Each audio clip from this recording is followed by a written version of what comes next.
ایک بات بڑی ضروری ہے، وہ میں نے آپ سے ضرور کرنی ہے۔ ایک آیت ہے قرآن پاک کی سورت بقرہ پہلا سپارہ آیت نمبر 120۔ اللہ تعالیٰ نے ایک حد بیان کر دی، فرمایا وَلَن تَرْضَىٰ عَنْكَ الْيَهُودُ وَلَا النَّصَارَىٰ حَتَّىٰ تَتَّبِعَ مِلَّتَهُمْ۔ فرمایا یہ یہودی اور عیسائی تم سے ہرگز راضی نہیں ہوں گے۔ یہ قرآن ہے اور سادہ ترجمہ تفسیر کی بھی ضرورت نہیں۔ یہ معاہدے کر لیں، محبت کے وعدے کر لیں، یہ تم سے راضی نہیں ہوں گے۔ کب راضی ہوں گے؟ حتی تتبع ملتہم، یہاں تک کہ تم ان کے دین کی پیروی کرنے لگ جاؤ۔ میرا جب پہلی دفعہ پاسپورٹ بنا تو میں نے سارا پڑھا، کتابیں پڑھنے کا شوق تھا شروع سے۔ اس کے ہر صفحے پہ لکھا ہے کہ سوائے اسرائیل کے، یعنی آپ پوری دنیا میں یہ سبز ہلالی پاسپورٹ لے کے جا سکتے ہیں، خبردار اسرائیل آپ یہ پاسپورٹ لے کے نہیں جا سکتے۔ یعنی اتنی نفرت کسی ملک سے کہ اس پر لکھ کے چھاپ دیا ہر صفحے پر کہ یہ پاسپورٹ سوائے اسرائیل کے ہر ملک کے لیے کارآمد ہے۔ میرا سوال ہے عرب کے ان لیڈروں سے جنہوں نے اسرائیل کے ساتھ معاہدہ کیا، مجھے بتاؤ تمہیں فلسطین کی بیٹیاں بھول گئی نا ساری کی ساری؟ تمہیں وہ ماں بھول گئی نا جو مسجد اقصی کے دروازے پہ کھڑی ہو کے چیخیں مارتی تھی اور کہتی تھی کوئی علی کو خبر کرو کہ میری بچیاں قید میں ہیں؟ وہ بھول گئی؟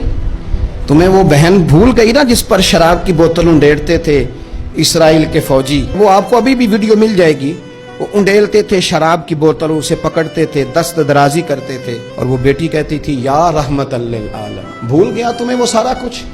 تم نے ایک منٹ لگایا اور تم معاہدہ کس سے کروا رہے ہو؟ امریکہ کے صدر سے؟ اتنا ظلم کیا تم نے، اتنا قاتل کے ساتھ معاہدہ؟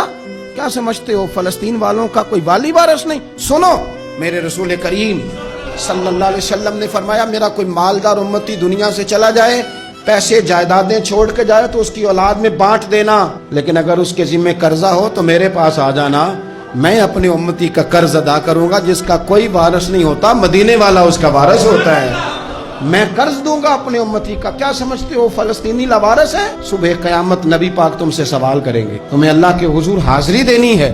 کیوں نہیں صلح کرتا اسرائیل فلسطین کے ساتھ؟ لبنان کے ساتھ دوستی کیوں نہیں کرتا؟ شام سارا کٹ گیا اسرائیل کی وجہ سے، آج تمہیں خیال آیا ان کے ساتھ معاہدہ کرنے کا؟ ہمیں سبق پڑھاتے ہو، خدا سے ڈرو۔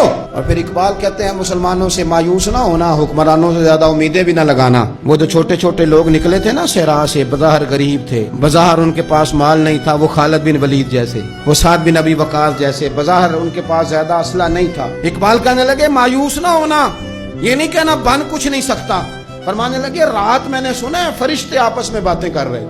واہ اقبال، تیرا بھی انداز کتنا نرالا ہے۔ کہنے لگے رات فرشتے آپس میں باتیں کر رہے تھے، میں نے سن لی ہیں۔ بھلا وہ کیا کہہ رہے تھے؟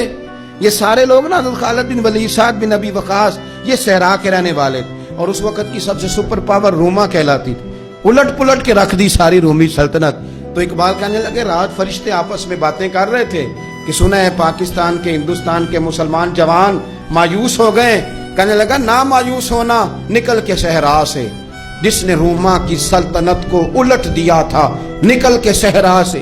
گرمی دیکھو اس شیر کی، ولولہ دیکھو اس مرد کا جو مصور پاکستان ہے، نکل کے صحرا سے جس نے روما کی سلطنت کو الٹ دیا تھا، سنا ہے میں نے یہ قدسیوں سے، وہ شیر پھر ہوشیار ہوگا۔